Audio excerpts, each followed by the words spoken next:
They'll have kids. She'll raise them. As soon as they leave the house, she's going to get her PhD, finish her plans. But she wanted to raise the kids. She did. They did it with love, and they all grew up and left home. And she said, it's now my time. She went off to New Zealand, and he moved from D.C. to Washington State. And he started teaching at Evergreen. While his wife got her PhD, and she graduated. But in the meantime, he had a triple heart bypass. And he told his doctor, I'm going to New Zealand. He goes, you can't. The trip will kill you. You can't go. The doctor says, I have to go. It will kill you. I told my wife, he said, I will be there even if it kills me. That's my promise to her. That's my exact promise.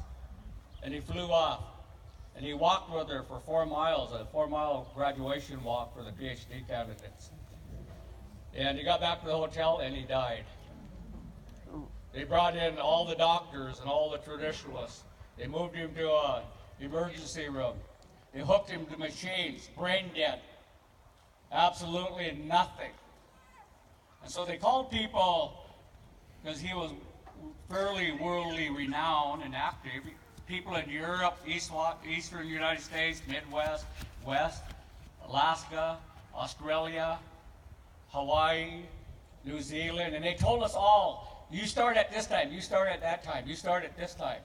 And if we follow their schedule, we'd all be praying at the exact moment, no matter where we're at. And we did that. In Canterbury, where he was in New Zealand, had 3 earthquakes during the time of the prayer.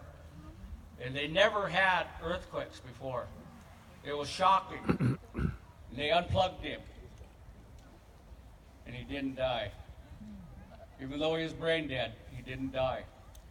And he came back and continued with his career.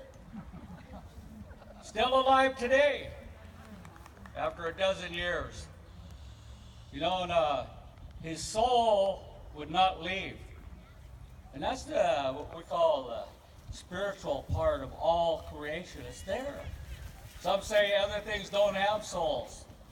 Well, call it what you want, but it's the energy of creation. And we all tap into it. We're all a part of it. We take it within ourselves. And if we continue to believe, we will be empowered. And nothing can stop us. But we have to change a whole mindset.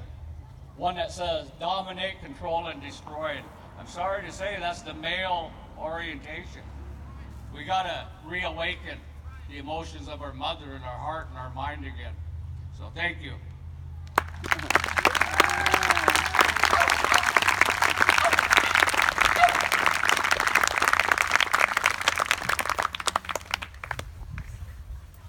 Thank you so much, Joel. I don't quite have that level